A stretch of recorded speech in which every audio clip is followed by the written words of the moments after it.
Eh, Pero yo no te voy a ver en toda la... No, no, no te no, no, veo, no. ¿no? Solo, Bueno, pues... solo me va a escuchar porque yo creo que va a ser Vale. lo más fácil y lo más rápido. De acuerdo. Vale, pues ahora mismo tengo a alguien viendo el canal de YouTube y me va a decir si está todo bien o no. Vale. No, que lo ve mediante el móvil. Aquí tecnología puntera de última hora para ver si todo está bien. A los vídeos. Vale. Para ver si todo está Yo, bien. por ejemplo... se escucha muy, muy lejos. No, sí, ahora mismo me estoy escuchando en el móvil. Por eso se escucha lejos. Vale, pues todo anda bien. ¿Ves? Ahora mismo te está escuchando tú. Vale, hago así, lo comparto en Twitter diciendo que estoy en directo y ya arrancamos más que... Al final lo bueno se ha hecho esperar. Vale, vale, vale. Y si se bueno, no, ahora mejor cuando estemos, ya empecemos con calma y tranquilo y tal. Vale, esto aquí.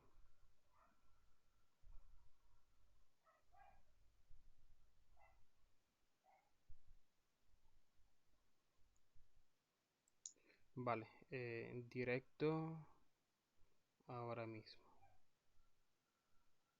Vale, eso ahí. Eh, más... Vale.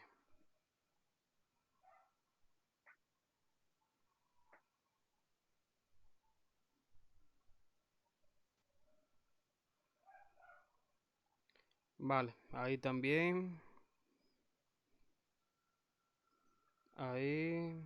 Aviso a Mario.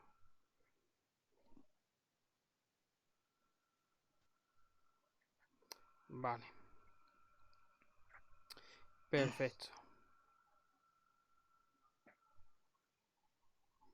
Esto le quito el sonido. Uy, no, timbre no.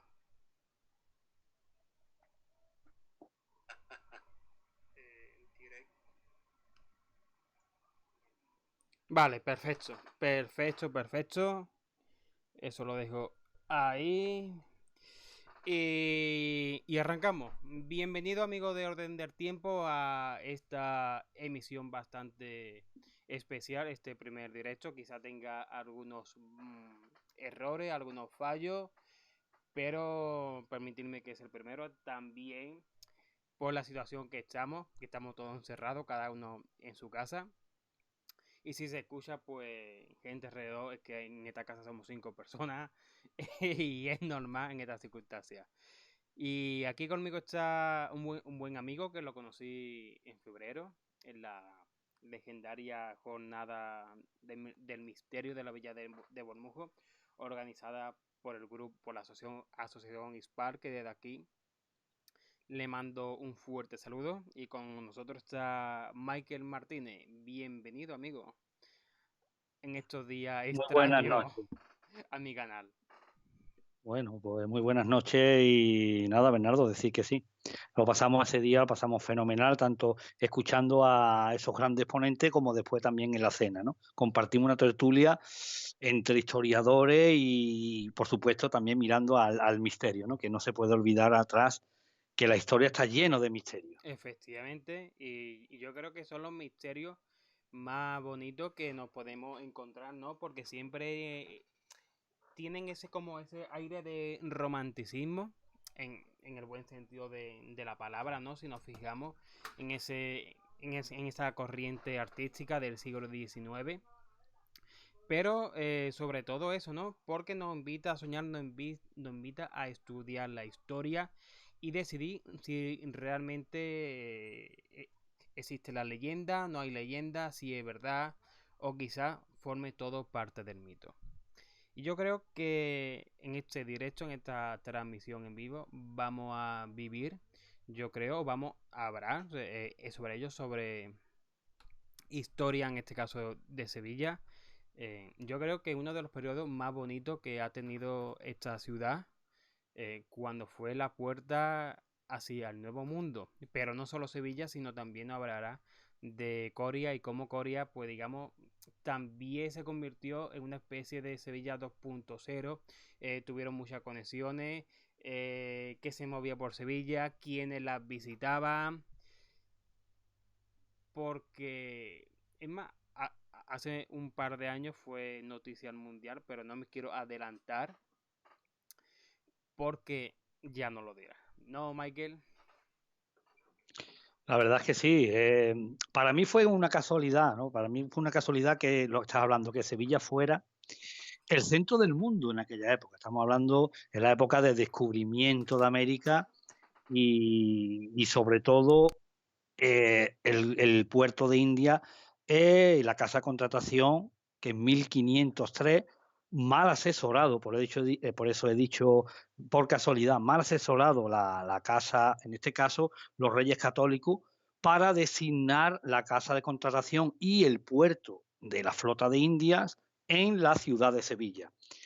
Había varias ciudades muy importantes compitiendo con Sevilla, Bernardo. Estaba Huelva, estaba Cádiz, incluso me atrevería a apostar a San Lucas de Barrameda, pero bueno, San Lucas de Barrameda era muy pequeño, en aquella época era muy pequeño. Cádiz y Huelva eran las grandes candidatas. ¿Por qué decidió los Reyes Católicos poner la casa de contratación, en este caso, poner el puerto de Indias en Sevilla? Lo único que ellos tenían claro es que al estar Sevilla a unos 80 kilómetros río dentro de la península, el ataque de los enemigos, estamos hablando Francia, su flota, estamos hablando Inglaterra con su flota, si lo hubiesen puesto en Cádiz, bueno, o en Huelva, nadie impediría que una gran flota se pusieran enfrente y hiciera de la suya, ¿no? Como pasó efectivamente, como pasó siglos después, ¿no? Que Cádiz fue atacada por los ingleses. Así que, como he dicho yo, bajo mi opinión, Bernardo, fue mal aconsejado. Se trasladó en 1503 la casa de contratación en Sevilla y en aquel entonces en exclusividad la flota de Indias, después con los consejos de Cristóbal Colón, porque ya había realizado 3 viajes, y había un poquito engañado a la Casa Real, en este caso la Casa Real, vamos a hablar de las monarquías de los Reyes Católicos, porque en el primer viaje pues no pudieron tampoco llevarle el ansiado oro y esa ansiada riqueza que quería la corona, en este caso la corona de Castilla, ¿no? Porque la corona de Aragón se mantuvo un poquito aparte porque el propio Colón no quiso que entrara, ¿no? Y eso hablaremos otro día de esa supuesta cuna de Colón y si Colón verdaderamente no era genovés, sino era de otra parte de otra parte, ¿no? Porque se ha dicho que podía ser catalán, incluso andaluz, gallego, pero eso lo hablaremos otro día, ¿no? Entonces, ¿qué es lo que pasaba? Que en el primer viaje no pudieron traer, la cantidad de oro fue ínfima, ¿no? Algunas joyitas, Bernardo, de que tenían los propios indígenas, pues se las quitaban para enseñárselo en este caso, a los reyes, ¿no? A los Reyes Católicos. En el segundo viaje intentó más, ¿no? Y sí, le trajo un poquito más cantidad de oro porque ya obligó Colón a los indígenas a que le mostrara dónde conseguía el oro, ¿no? Así que la flota de India, solo en los primeros, porque siglos después ya sí empezaron a salir de Cádiz, incluso tenían contratado incluso los barcos que podían atracar en Cádiz y en Huelva, ¿no? Pero en esos primeros siglos Sevilla pues se convirtió en el centro del mundo. ¿Por qué dijo mal aconsejado?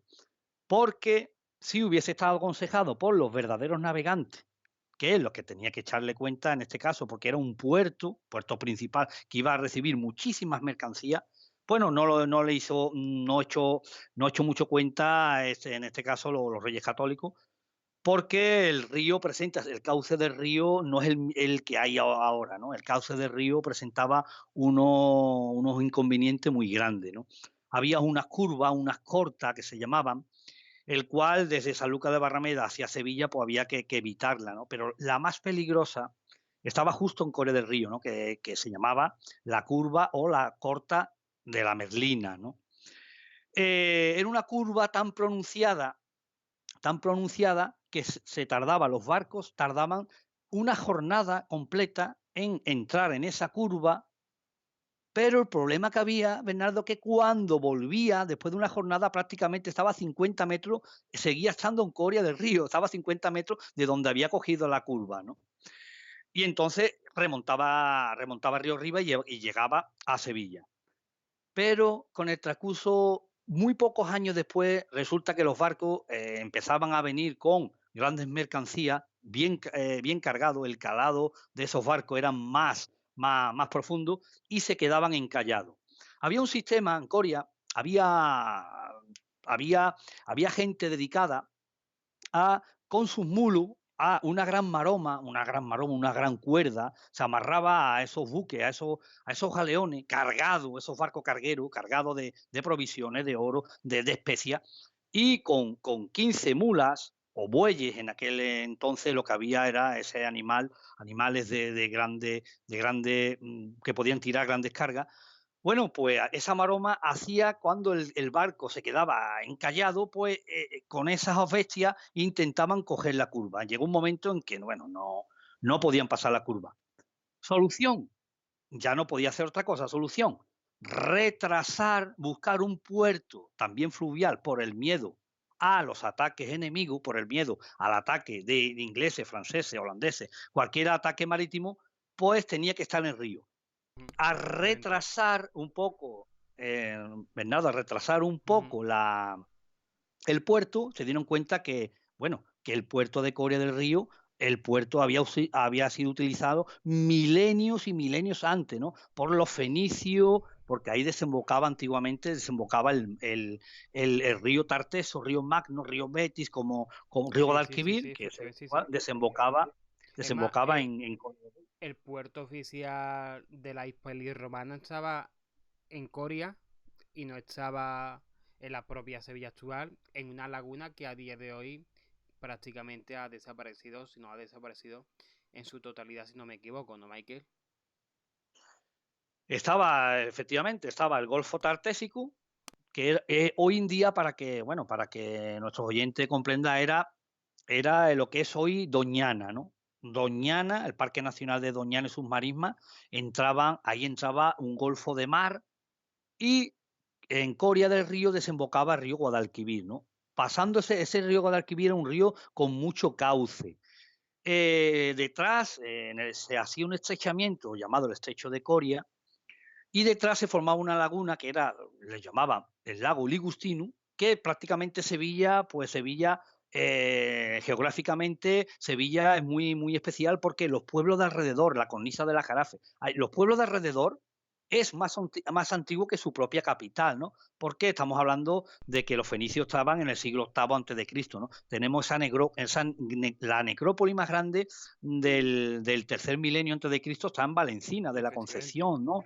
Entonces ya existía asentamientos y bueno, y Sevilla no existía porque Ujú. estaba en medio de una laguna, ¿no? Pero los barcos no podían pasar, sin que retomaron como hacían los fenicios, los romanos, incluso los musulmanes, hacer el puerto en Sevilla. Pero claro, ojo, el puerto de Sevilla para descargar mercancía.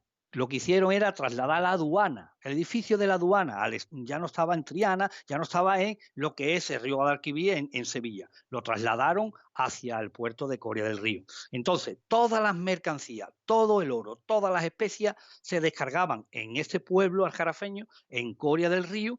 Cuando el barco ya del calado sube, pues, Bernardo, porque ya sube, ya no está cargado, entonces con los pasajeros pues ya cogía el torno de la Merlina, la curva de la Merlina, y Ujú. van hacia Sevilla. ¿Qué es lo que pasaba ahí en la aduana? Bueno, pues ahí estaba todo lo de la casa de contratación sabéis, ¿no? Con Sí, el sí. papelito, porque había que darle el diezmo, había que darle a la corona una quinta parte, ¿no? Y bueno, y también estaba la picaresca, ¿no? La picaresca, el contrabando, ¿no? Bueno, hoy en día también se sigue haciendo el contrabando. Por ahí se decía que entre Sanlúcar de Barrameda y Coria del Río se descargó más mercancía que en el propio Sevilla, ¿no? Que en el propio Coria del Río. Como diciendo, porque la picaresca es muy grande, cuando ya se dieron cuenta que solamente podía descargar mercancía ahí y la única manera de no pagar el tributo a la corona era, eh, era teniendo en ese mismo cauce del río, teniendo unos Sí, sí, sí, puertos sí, sí, sí, como en las películas, sí, puertos piratas. sí, Son puertos y tabernas piratas, con embarcaciones, no embarcaciones, estamos hablando de embarcaciones grandes de galeones, no, unas embarcaciones, unas carracas, unas cocas, que antes de las carabelas había esas embarcaciones más pequeñitas, eran muy rápidas, ¿no? Y, y con esas se acercaban de noche y los propios soldados y los propios tripulantes y los que tenían que hacer negocio tiraban esos fardos a esas barcas y esas barcas otra vez regresaban a esas tabernas, a esos sí, sí, tuburios sí. y hacían sus cuentas. Entonces el mismo galeón, la flota de India, por supuesto, sin contar de que la flota de India estaba siempre compuesto con 5 o 6 barcos, ¿no? Entre ellos eran tres barcos de carga y 2 o 3, depende, si eran 6 galeones del ejército español, ¿no? Del Imperio Español, con fuertemente armado y que, bueno, que los piratas pues lo temían un montón. Esas películas de piratas que atacan los barcos españoles, eso es ciencia ficción, ¿no? De hecho, ellos estaban, cuando cambiaron la bandera española, la cambiaron, ya la cambiaron, se parecía mucho a la bandera inglesa, ¿no? De hecho, muchos piratas murieron al equivocarse que eran barcos ingleses. Creían que eran barcos ingleses y atacaban a los barcos ingleses y cuando se dieron cuenta eran galeones españoles, ¿no? Los únicos que aceptaron y que, bueno, respiraron bien fueron los piratas cuando los españoles cambiaron esa bandera, que es la actual que hay ahora, ¿no? Sí, La sí, roja igualda, ¿no? efectivamente. Rojo y amarillo. Imagínate, imagínate un pirata con su catalejo viendo una bandera con 2 espigas blancas, con 2 espigas rojas.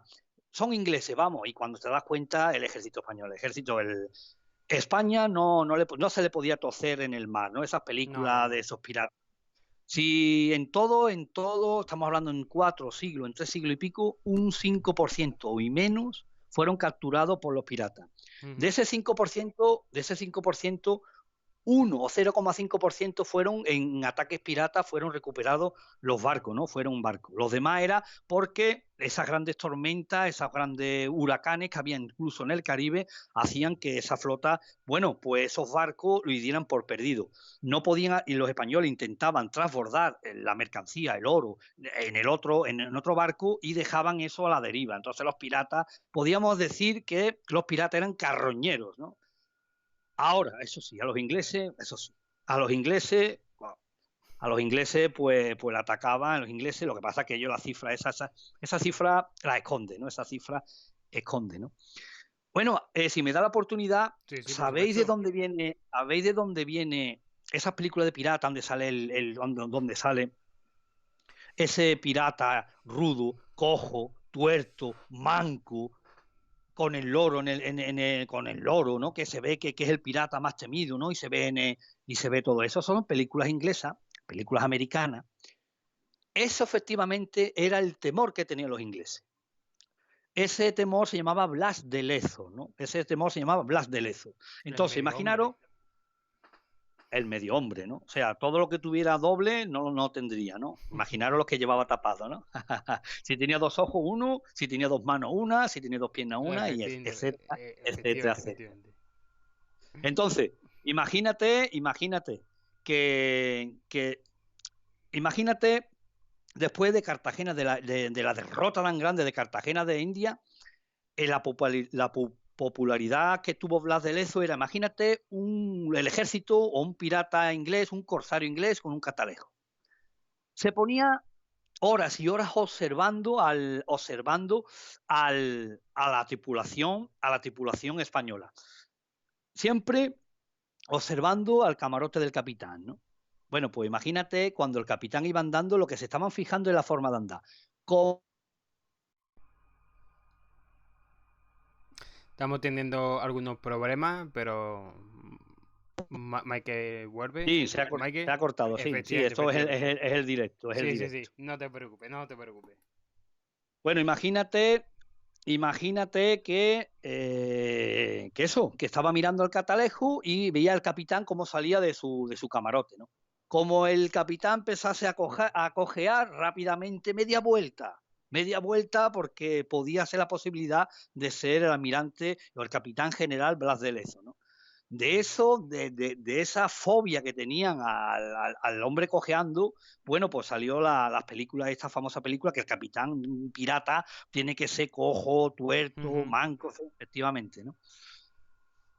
¿Alguna pregunta que tenga, Bernardo? No, lo que sí iba a comentar que cuando estuviste hablando de esa piratería, de ese contrabando, yo te lo comenté en la cena que tuvimos después de la jornada del misterio. Se me vino a la cabeza un personaje, no, un pirata, de hecho, o un pseudo pirata que se la daba de la alta burguesía, de la baja nobleza y tal. Fue el primer marqués de Dos Hermanas y fue precisamente por esa razón, porque hay un punto del municipio de Dos Hermanas que linda con el Guadalquivir, ¿no? Muy próximo a Coria. Y él se fijó de que podía ganar más fortuna, más dinero en el contrabando que vendiendo sus productos en Sevilla. Pero había un problema, que él conocía el terreno, lo había estudiado, pero no tenía el poder para parar los barcos, estacionarlos, tirarlos por la borda y que sus hombres pues recogiese la mercancía. Este hombre llamado Alonso de Pedrosa, bueno, por aquellos años la corona, en este caso, la corona de la monarquía hispánica, necesitaba liquidez por la diversa deuda de las diferentes guerras y enfrentamientos y vendía pues títulos nobiliarios. Y este hombre se presentó ante el rey, en este caso Carlos II, le compró el título de marqués de Dos Hermanas. Ya los comerciantes aquí de Sevilla lo conocían de que era un estafador, un filibustero entre comillas, ¿no? Que tenía actividades sospechosas. Y efectivamente, este hombre vino aquí, paraba los barcos cuando llegaban al municipio de Dos Hermanas, tiraba la cosa por la borda, su hombre que estaban allí lo recogía y lo vendía todo de contrabando. Hasta tal punto Michael llegó su nobleza, ¿no? Que él mismo construyó una plaza de toros y él mismo toreaba a los toros. Pero claro, toda su fortuna y toda su fama pues se le terminó cuando decidieron mover la casa de contratación de Sevilla a Cádiz y ahí el business pues, pues se le acabó, ¿no? Un personaje que quizás se pasease por la taberna que nos dijiste allí de Coria porque seguramente estuviese por allí metido y traficando con la especia, con el oro, con la seda y tal. Vamos, un personaje digno de película. Contarte, Bernardo, que he llegado a leer en trabajo histórico que llegó a haber hasta incluso 23 puertos clandestinos entre Coria y Sanlúcar de Barrameda. Yo he llegado a encontrar incluso una de esas tabernas, ¿no? Que hoy en día está de pie, sigue siendo un bar hoy en día.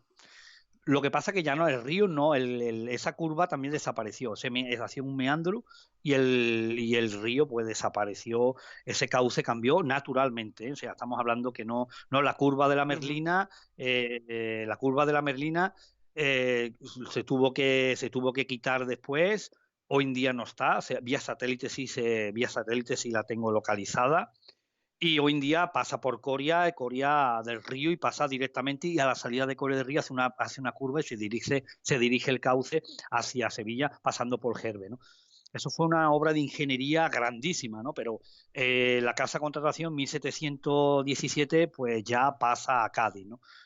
Pero, ¿qué te parece si empezamos a decir, ¿no? Porque estamos hablando también estamos por desgracia en una pandemia. Efectivamente, sí. La diferencia, vamos a decir a nuestros amigos, nuestros oyentes, la diferencia de epidemia y pandemia, ¿no? Epidemia es, aunque sea la misma enfermedad, epidemia es lo que tenían, por ejemplo, el coronavirus en China. Ujú. Estaba localizado en un punto, era una epidemia, pero cuando ya pasa a otros continentes, a otros países, y a otros países ya no es una No, epidemia. ya hablamos de Pandemia es cuando pandemia. ya está a nivel global, ¿no? Efectivamente. También tuvieron pandemia en esa época, al cual se la achaca a Colón, ¿no? Se la Sí. achaca a Colón, que fue, ya podemos decir, ¿no? Podemos decir como historiador que, bueno, Colón no descubrió América. América siempre ha estado ahí, ¿no? Ya se sabe perfectamente que en el año 1000 los vikingos pues estuvieron allí, sobre todo en América del Norte, en la península del Labrador, y ya hay multitud de arqueólogos, historiadores que tienen esas hachas vikingas Ujú. y ese asentamiento que está allí. Lo raro es que ellos los datan que su permanencia fueron 30 años, ¿no?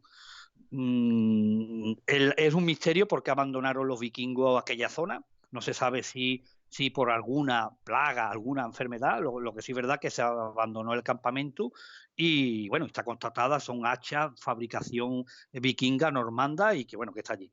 Colón fue el que conoció, el que dio a conocer al mundo que allí había otras tierras, aunque él murió sin saberlo, ¿no? Él Sí, murió sí. creyendo que era Zipango o creyendo Que era Japón. bueno, exactamente, Porque Zipango, la Katai. intención, sí, porque la intención de él fue cruzar el Atlántico hasta llegar a Japón, pero él siempre murió creyendo de que aquella parte era Asia, ¿no?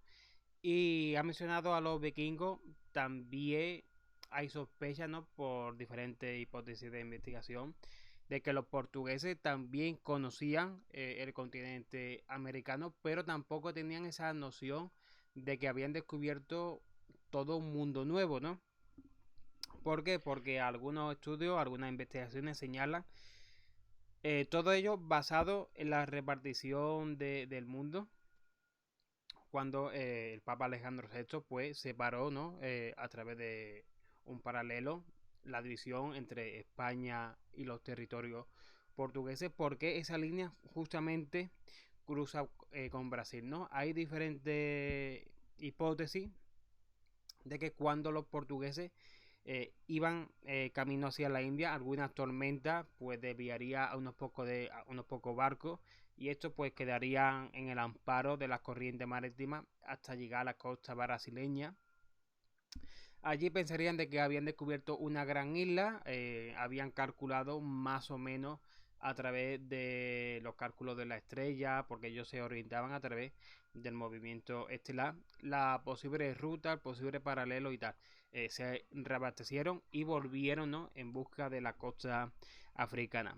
Y quizás por allí sí sabían ese conocimiento, y recordemos que Colón estuvo viviendo unos años en Portugal, y posiblemente estableció contacto con alguien que supiera de este conocimiento, o quizás de esa posible ruta, ¿no? Hacia Asia, porque en definitiva él quería buscar Asia. Y también se habla de Gonzalo, de Alonso de Huelva, el famoso prenauta, un navegante de Huelva que comerciaba con Huelva, Canaria, Inglaterra, y también se dice de que en alguna tormenta él llegó a América, y quizá él le contase de primera mano a Colón esa ruta que él tenía que trazar hacia el Nuevo Mundo. Por tanto, ya había rumores de que allí había una tierra, ¿no? Esa tradición vikinga, también se habla de los templarios,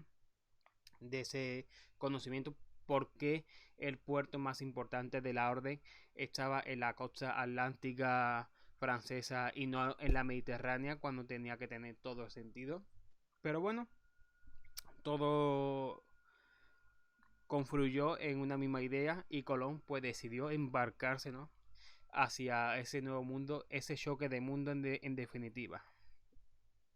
Bernardo, has metido el dedo en la llaga, porque mi libro, sí, porque ha hablado muy bien, mi libro está ya en las últimas, y bueno, llevo muchísimos años investigando lo que tú has dicho y te puedo reportar lo que has dicho y te puedo decir más o menos, si no estoy equivocado, qué barco portugués llegó a qué Colón, quién fue el verdadero prenauta. Y bueno, si quieres, pues mira, te lo comento si quieres, ¿no? Por supuesto. Es más, Mira, aquí... Un momento, Mike, ¿quién fue ese, ay, que ahora mismo no se me viene a la cabeza, que estuvo en un programa con Mercedes Milá, que dijo, yo he venido aquí a hablar de mi libro, ¿no? Y mira, nunca mejor dicho. Umbral, ¿no? Fue Efectivamente, Paco Paco Umbral, Umbral, ¿no? Paco Paco Umbral. Umbral. Y yo venía a hablar de mi libro, ¿no? Bueno, es muy bueno, de todas maneras, entre tú y yo, ¿no? Amantes de la historia, pues una tertulia, ¿no? Sí, podríamos hablar incluso, y eso es lo que le gustará a los oyentes, ¿no? Estos son misterios también, ¿no? El tratado que tú comentas, el tratado de Alcosaba y el tratado de Tordesillas, ¿no? Que Ujú. estaban se dividían, ¿no? Mira, Colón aparece en Portugal en 1976 o 74, aparece en un naufragio, su barco, él iba en un convoy, su barco es atacado por corsarios y él llega de náufrago a unos 14 kilómetros de la costa y él llega a náufrago y llega a Portugal y aparece en Lisboa. O sea, en mis estudios, en mis investigaciones de años, hay autores, hay investigadores buenísimos, hay historiadores buenísimos que dice que incluso el corsario que atacó ese convoy no era el propio Colón, ¿no? O sea, porque pertenecía a una familia burguesa. Eso lo vamos a dejar para otro día. Lo importante, lo que sí se sabe, que Colón aparece, ¿no? El misterio es cómo, bueno, y era un hombre poderoso, estamos hablando de un hombre fuerte, un hombre que valía 14 kilómetros a nado, ojo, 14 kilómetros a nado, y el tío llega, ¿no?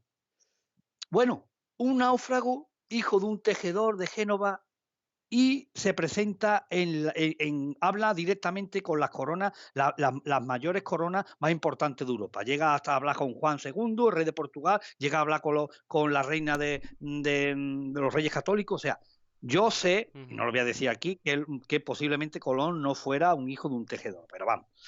Entonces, lo que íbamos.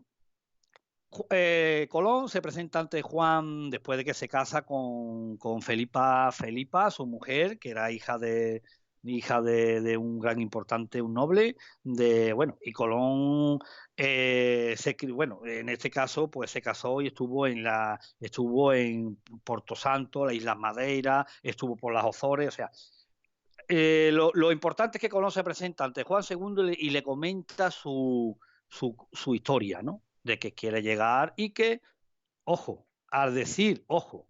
tú has dicho que los portugueses que iban ¿no? Que fueron a cruzar el Atlántico. Sí. Los portugueses, con todo mi respeto, eran unos caquetas. Entonces ellos lo que hacían era, se llama la navegación de cabotaje. ¿Qué Ujú. significa eso? Que Que iban por tienen la la costa. costa. Exactamente.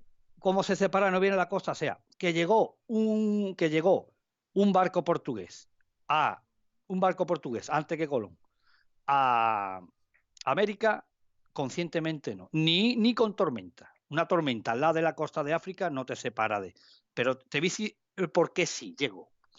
Le dijo a Juan II que él durante muchísimos años estuvo estudiando Colón en las Madeiras, bueno, encontró las Islas Azores, encontró restos de una fruta muy extraña, árboles que no se conocían, incluso llegó a ver restos de un bote con Ujú. tallas de una civilización que, bueno, que no conocían los marineros de aquella época, ¿no? Entonces ya sabían, las Islas Azores y todas esas personas sabían que al otro lado del mar había alguien viviendo. Él no sabía que era América, sino ya sabía Colón que allí había supuestamente las Indias, ¿no? Y las corrientes de aquella época, del hemisferio norte, las corrientes, sobre todo más al norte, eran hacia Europa, ¿no? Colón estuvo trabajando para Portugal y estuvo en Nueva Guinea, Nueva Guinea, estuvo en Guinea, estuvo en las Islas Canarias, ¿no? Y ahí veía que la corriente era al contrario, ¿no? La corriente era al contrario. Él la tenía en la cabeza, ¿no? Pero le comenta su verdadera, sin contarle todo al rey Juan II. Juan II dice que no, ¿no? Juan II le dice que no, ¿qué pasa? Que no, que pases de mí, que yo no quiero nada. Ojo, Colón se fue muy desalentado, pero Juan II no era tonto. ¿Qué es lo que hizo? Mandó dos expediciones. Una la hizo desde Cabo Verde, las Islas Cabo Verde, que están más abajo de las Islas Canarias, y lo hizo navegar hacia el oeste, ¿no? Bueno, pues regresaron después de 22 días, o sea, casi de 42 días. Muy importante decir que tenían, no solo los portugueses, la navegación antiguamente era cosa de vida o muerte. La invención de las carabelas, es unas naves, la utilización de las carracas, la coca, y naves que no eran prácticamente no eran para navegar mar abierto. Las carabelas se hizo un poquito con 40 toneladas, incluso alguna menos, ¿no? Y incluso la capacidad de travesía era incluso de 42 días. Si tú tienes gasolina, en este caso vamos a hablar para hoy, tú tienes gasolina y combustible para andar 40 días, ¿no? ¿Qué es lo que pasa si tú sales de Sevilla, para decirlo, ¿no? Y cuando llevas 20 días dirección a Moscú, no encuentras nada, no encuentras una gasolinera. Tienes dos opciones. Una, volver, si ya tienes gasolina durante 20 días o 21, para volver puedes racionar lo que te queda para poder volver. Si quieres comes un poquito menos, un poquito menos. Es lo lógico. Como pases de esa mitad absoluta, cuando pases de eso y sigues andando sin saber lo que hay, sabes que como no encuentres comida o combustible, te espera la muerte. Eso no podían hacerlo ningún marinero. Entonces todo el mundo cabotaje. La costa te queda sin agua. Aunque sea tierra inhóspita, tierra que no ha explorado nadie, cuando te quedes sin agua, lo que sea, entras en tierra, algún río, la fruta y te vas directamente, ¿no? Entonces, claro, por eso los portugueses querían llegar, Vasco de Gama, incluso bordeó todo África, ¿no? Y llegaron a Madagascar, ¿no? Llegaron a la India. ¿Qué es lo que hizo la primera expedición? Llegó y dijo, imposible, su majestad, le dijo a Juan II, imposible. Vinieron con gente muerta, gente que, imposible. Pero Juan no estaba convencido del todo y envió una segunda expedición. Esa segunda expedición no volvió nunca. No se sabe esa segunda expedición dónde acabaron. Y esa segunda expedición, hay historiadores como Manzanares, esa segunda expedición yo creo que fue la que llegó a América, no sé a dónde, ¿no? Fueron las que llegaron a América, fueron los que, cuando llegó Colón, fueron los que dijeron que eran esos hombres barbudos y ya conocían vamos a quitar un poquito el tema de los templarios, porque en mi libro también, como decía Umbral, también hablo de los templarios. Vamos a ir por parte. La Rochelle, yo en mi trabajo literario doy un nuevo puerto, el puerto verdadero del mar Atlántico, el puerto verdadero que tenían los templarios para salir al mar Atlántico. El puerto de La Rochelle era para abastecer ese puerto que estaba en la península ibérica, era para abastecer ese puerto. O sea, desde ese puerto de la península ibérica supuestamente venían de América, atracaban en ese puerto y de ese puerto salían los barcos ya relajados y iban hacia La Rochelle, hacia Francia, y de ahí, bueno, ya se repartían su reino. Era mejor así que desde la península ibérica, bordear la península ibérica y a la costa francesa, donde tenían ellos muchísimos puertos, ¿no? A través del Mediterráneo. Yo di un enclave templario nuevo con varios arquitectos y sobre todo uno famoso, un arquitecto que se dedica a reconstruir, un arquitecto que está vivo hoy en día, que se dedica a reconstruir y restaurar esas grandes catedrales y es experto en construcciones medieval. Él me ha hecho un trabajo fenomenal y él me ha firmado, me asegura, con pruebas de que lo que yo digo, que ese puerto y esa construcción nueva que yo doy en este libro es obra de los templarios. Y es un puerto importantísimo que no aparece en los mapas. Ujú. Ese puerto que no aparece en los mapas le da mucha razón, le da ahora la razón a La Rochelle. La Rochelle era un puerto solo donde venía la mercancía y no venía la mercancía de, no venía la mercancía de, no venía la mercancía de directamente de América. Decir que América del Sur no tiene nada que ver con América del Norte, ¿no? América del Sur con Efectivamente, esas minas de plomo. son dos Entonces, mundos diferentes. es nosotros lo que queremos decir, ¿no? Que bueno, el Colón en esos viajes, Colón no descubrió un nuevo mundo, sí lo dio a conocer, imagínate las redes sociales, si hubiera estado antiguamente como ahora, ¿no? Llega y dice, mira, mira, ¿no? Y los sale en Facebook directo, ¿no? Tendría que llegar, ¿no? Y de hecho no fue el primero que llegó, no fue el primero que llegó. Hay muchas incógnitas, porque él, sabes que la Santa María pues quedó en la Española, ¿no? Quedó Ujú. allí en Sí, quedó allí varada porque bueno, le dejó, según los escritos, ¿no? Le dejó a un novato, un novicio, le dejó el mando del timón y bueno, ese novato en esas horas pues se acercó mucho a la costa y encalló, ¿no? Encalló de tal manera que no pudieron recuperarlo, ¿no? Así que, bueno, tuvieron que quedarse muchísimos españoles allí porque repartiéndose entre todos no podrían llegar allí, ¿no? Entonces dejó allí una cantidad, no se sabe exactamente la cantidad, ¿no?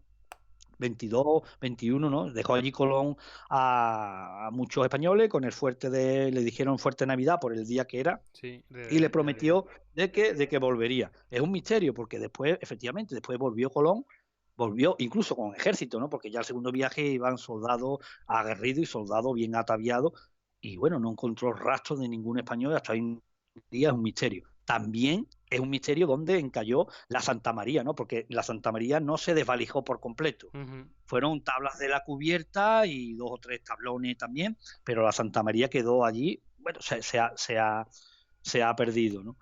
Así que todo lo referente a Colón es un misterio que la verdad es que fascina, ¿no? De acuerdo, Mike. Comenzamos, ¿no? Pusimos en contexto este contacto entre Europa y América para hablar de una situación que por desgracia estamos viviendo de estas pandemias.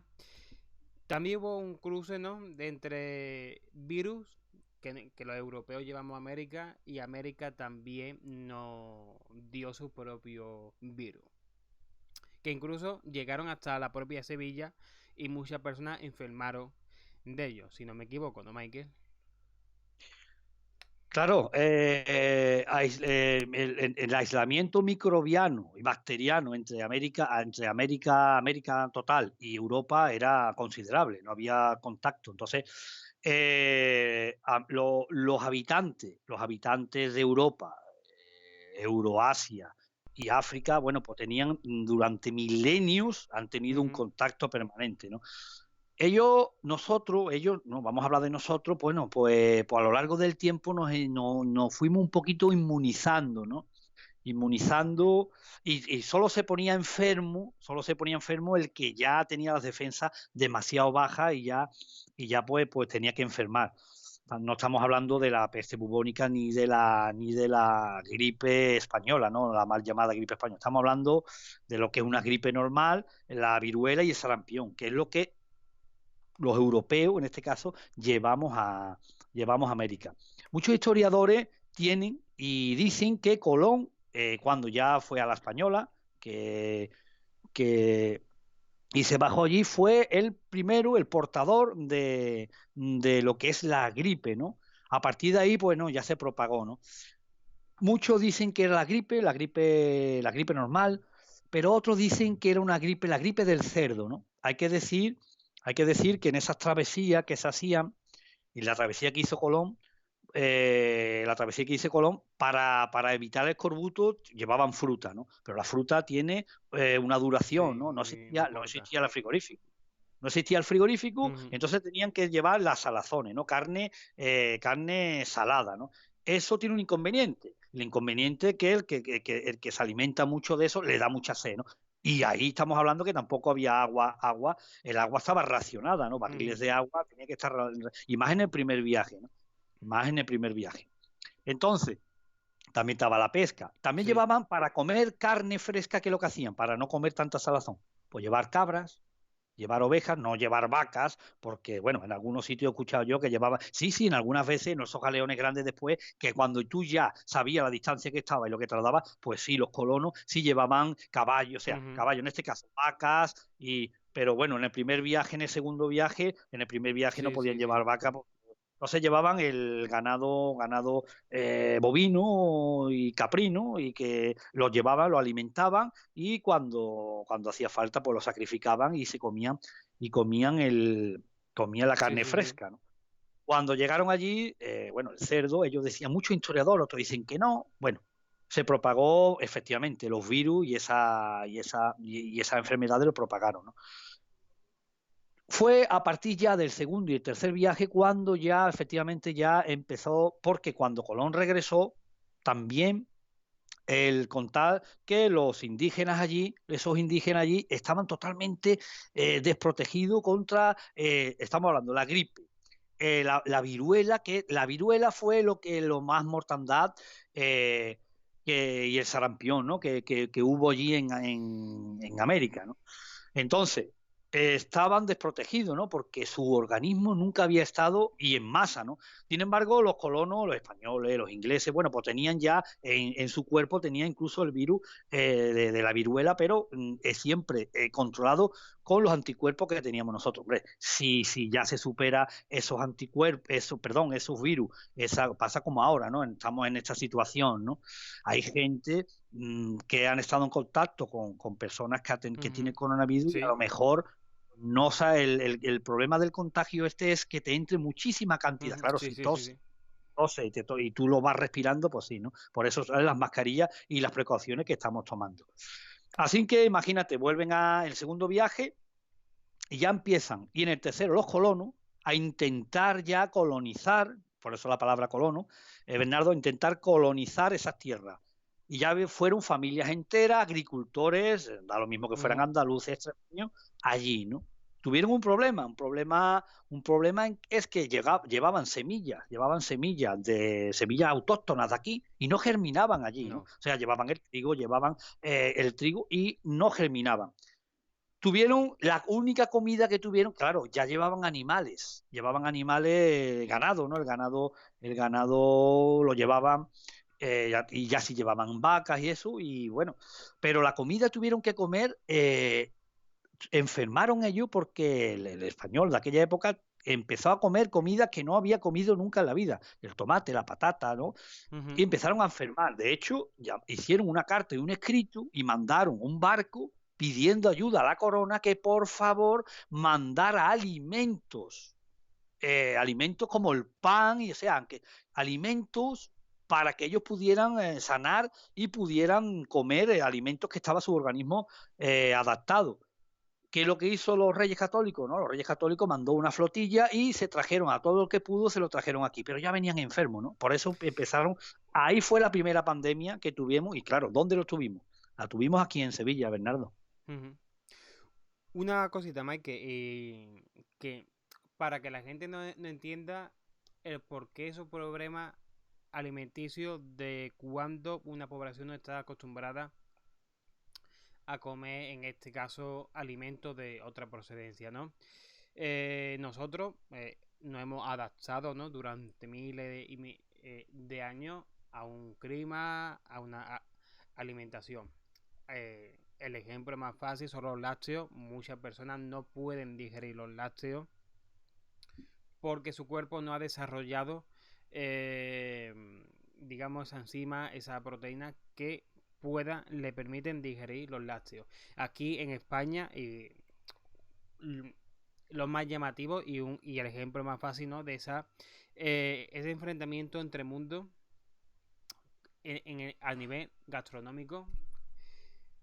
Es cierto que nos traímos el tomate, la patata que se ha convertido, ¿no? Eh, en icono de la gastronomía andaluza, pero en este caso el maíz fue extraño, porque aquí el maíz, al contrario, ¿no? Que los colonos británicos en América del Norte y en otras partes de Europa que sí lo asimilaron como comida, aquí hasta hace prácticamente nada se utilizaba para alimentar el ganado, tanto las aves como los cerdos, y quizás ya posteriormente con la palomita de maíz, pues sí se empezó a dar más uso, ¿no? Incluso ya en años más recientes, la ensalada. Pero fíjate, Mike, de que la población española se tuvo que acostumbrar a comer maíz porque no lo podía digerir. Es más, actualmente hay población aquí que se come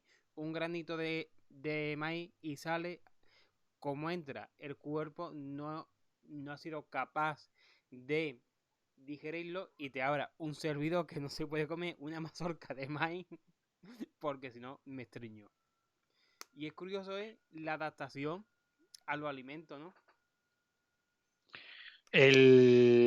También fue cuando trajeron, porque cuando Colón vino para acá también trajeron algunas plantas autóctonas, ¿no? No germinaban aquí, no germinaban aquí. Aquí hicieron pruebas en mi pueblo, hicieron en el aljarafe sevillano.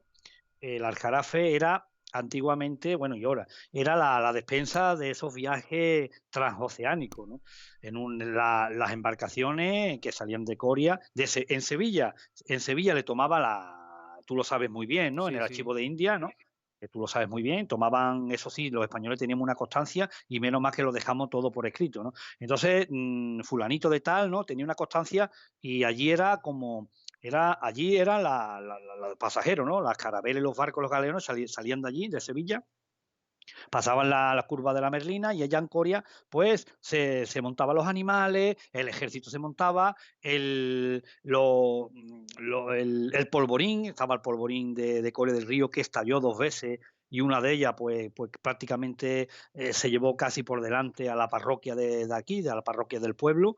Entonces se cargaban los barcos, la milicia, que era la guardia, la Puebla del Río era la guardia, allí había un cuartel de la milicia, ¿no? Del ejército español, iban a Coria, se montaban aquí y tantos soldados, entonces el barco al estar cargado bajaba, no había ningún conveniente. Había más trampas, más cauces, más trampas en el río, ¿no? O sea, no solo la curva de la Merlina. La curva de la Merlina lo que pasa es que era ya impracticable, ¿no?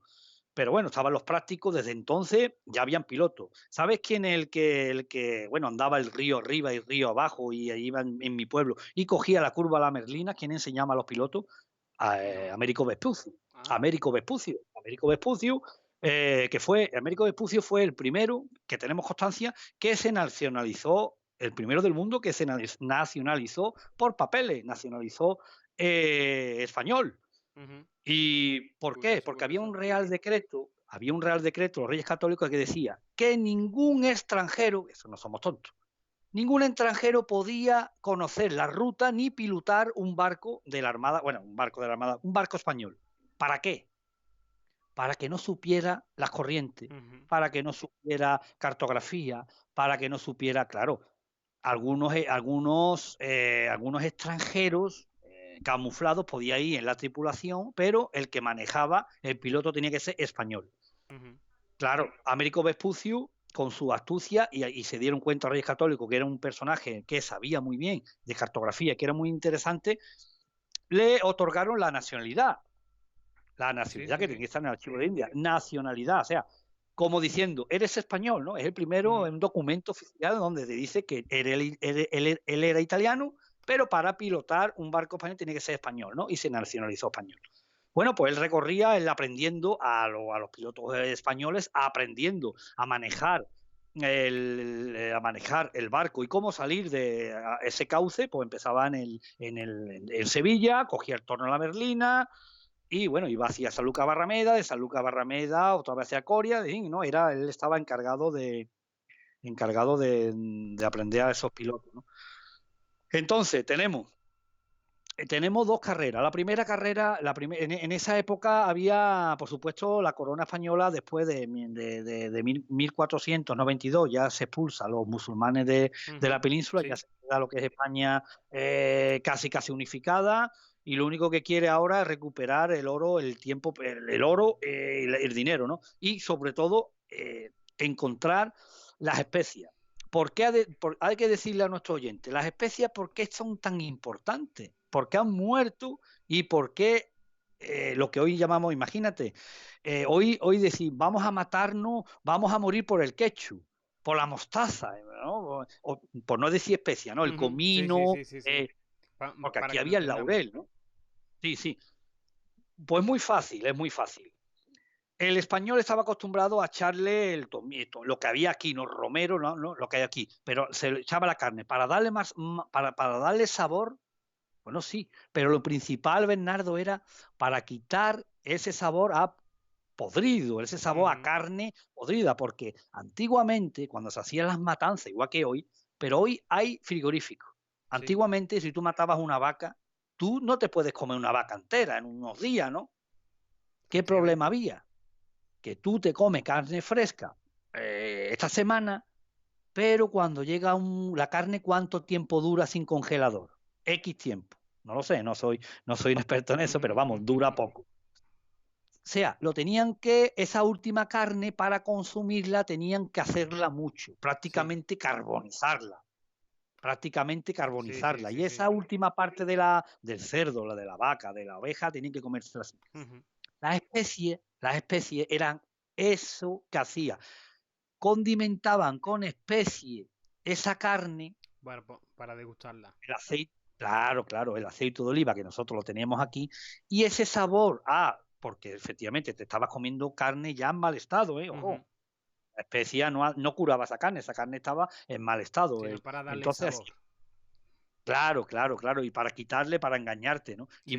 Y así encontraron también que muchas de esas especias eran curativas, ¿no? Entonces, las especies que nosotros estamos aquí estamos acostumbrados, ¿no? Teníamos especias exóticas, especias de otras partes del mundo. Por eso el viaje tan famoso de Magallanes y Elcano era en busca de las Molucas, y las Molucas, Filipinas, la isla de la especia, ¿no? Por eso era tan importante. Pero el otro motivo era el dinero y el poder, ¿no? El dinero. Claro, Colón en los primeros viajes lo que traía eran colgantes, pulseritas, porque Colón no encontró ninguna mina ninguna mina de oro. De hecho, intentó, intentó por todos los medios que esos amerindios, que esos autóctonos de la isla donde él estaba, que le dijeran dónde conseguían el oro. Entonces ellos lo llevaban prácticamente no había minas de oro, lo que había eran pepitas, y con esas pepitas pues hacían sus pulseritas, ¿no? Imagínate ante los reyes católicos, sí, que le trae aves exóticas, y por supuesto lo que nosotros íbamos a hablar, ¿no? Le trae gente para que decir, mira lo que te traigo. Entonces le traían gente autóctona de allí, ¿no? Que prácticamente iban desnudos, ¿no? Eso al cabo de los siglos, hay que imaginarse Coria del Río o Sevilla cuando esos barcos venían con aztecas, incas y muchísimas tribus de las que habían allí, iban pasando por los mercados, iban pasando por las calles de tanto de Coria del Río como los pueblos, como Sevilla, ¿no? Como Sí, Sevilla. sí, hombre, sí. Gente de color, o sea, imaginaros esa estampa si lo pudiéramos representar en una película, ¿no? Sí. Bueno, y esos mercaderes vendiendo patata, vendiendo, ya siglos después estamos hablando, ¿no? Cuando ya se ha normalizado un poco el comercio, ¿no? Y ya la patata, tomate, pimientos, que también son de allí, esos pimientos, el maíz, que es verdad, que tiene razón, porque el maíz, la primera vez que ellos probaron el maíz, bueno, pues imagínate una mazorca de maíz, no se puede comer, está muy dura. Se lo daban al ganado, desde entonces, como tú muy hayas dicho, se quedó para el ganado, ¿no? Allí no había trigo para hacer el pan, entonces tenían que hacer algo, ¿no? Entonces por eso me enfermaran, ¿no? Pero una cosa que te lo comenté en la comida, ¿no? En la cena, una cosa muy importante también, ¿no? Gente esos indios, esos amerindios, indios del norte. Indio que está malamente, está mal pronunciado porque indios son de India, ¿no? Sí. Ellos son autóctonos de América del Norte, de esas tribus, hablan Cherokee, Apache, Sioux, andaban por aquí también, por Sevilla, ¿no? Andaban por Sevilla porque hay que recordar y hay que decirlo que los españoles llegaron hasta Alaska, desde América del Sur, llegaron en la costa oeste, eso sí, la costa oeste. Por eso, San Luis, San Antonio, Los Ángeles, San Francisco, esos son ciudades españolas creadas por españoles que los ingleses después no la han cambiado, no sé por qué. Ellos perfectamente podían, el cañón del Colorado también, todo por ahí estuvieron los españoles, ¿no? Imaginan ese enfrentamiento, españoles montados a caballo, aguerrido, con su arcabuces, sus ballestas y armados con hasta los dientes y con semi-armadura, ¿no? Porque ya poco a poco la armadura se fue quitando, ¿no? Pero no se fue quitando porque a protegerlo, porque en América, perdón, en Europa sí se siguió utilizando un poquito la armadura, ¿no? Pero se dio cuenta que en América no era necesaria porque los españoles se enfrentaban a gente prácticamente lo que tenían los aztecas, los armas de matar no conocían, no tenían prácticamente el hierro, el cuchillo no lo tenían, ¿no? Ellos tenían unas piedras, podíamos decir que estaban en la edad de piedra, ¿no? Imaginaros nosotros con arcabuces, espada, el acero de Toledo, muy importante, claro, pues esos guerreros aztecas pues poco tenían que hacer contra los españoles, ¿no? Así que imagínate cuando llegan a América del Norte se encuentran unas tribus nómadas viviendo en esos tipis, viviendo en esas cabañas, los cuales pues consumían lo que cazaban ese día, ¿no? No tenían esa reserva, ni prácticamente el oro, no conocían ni valoraban el oro, ¿no? Ellos valoraban piezas de animales, ¿no? Los huesos de animales, huesos de águila, huesos de esos animales. Y cazaban el bisonte americano, lo cazaban corriendo, ¿no? Eso hay que decirlo, corriendo. Esas películas que salen los indios con la sabana corriendo detrás de los bisontes con caballos, eso fueron cientos de años después, ¿no? Y salen esas películas de vaqueros, de pistoleros, ¿no? Antes, cuando los españoles iban a caballo, esos indios cazaban a pie. Bueno, tuvieron suerte también, hay que decirlo, ¿no? Yo como español decir que tampoco somos nosotros unos ángeles, ¿no? Al ver cómo esa tribu tenía lo necesario, ¿no? Tenían lo necesario, su flecha, cazaban, eran nómadas, cuando siempre iban buscando las mejores estaciones del año para la caza y ellos no poseían nada de oro. Entonces los españoles vieron que no repercutía, que no podían quitarle el oro, así que bueno, lo dejaron y entablaron amistades con ellos. Entonces, los españoles enseñaron a montar a caballo a esos indios que están en las películas de vaqueros.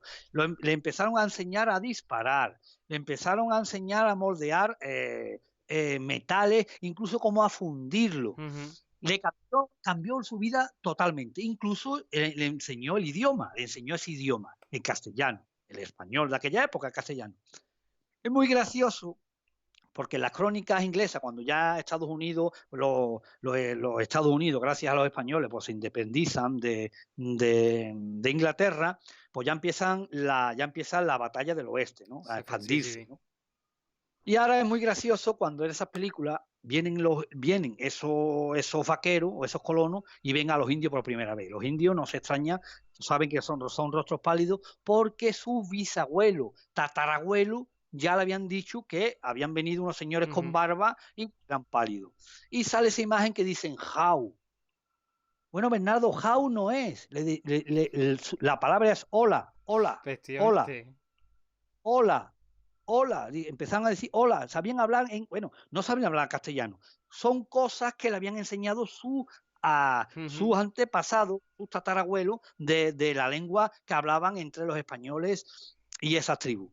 Y aparece la película How, rostro pálido, bueno, y se cree que son tontos, y se creen que son tontos. Bueno, Y bueno, esas son las historias, las leyendas negras, bueno, que de hecho se llama la historia oculta, que es lo que me gusta a mí, ¿no? Contar la historia verdadera que no se estudia en los sitios y que cuando tú te pones a investigar, a escribir un libro y coges documentos, te das cuenta de que dices, hombre, pero si monedas españolas en Utah, pues claro, moneda española en tal sitio, claro, en Alaska, claro, en Canadá se han encontrado percutores españoles del arcabuz, es decir, que el arcabuz es un arma que originaria de Portugal, pero cada país tenía su fábrica, ¿no? Había arcabuces españoles, arcabuces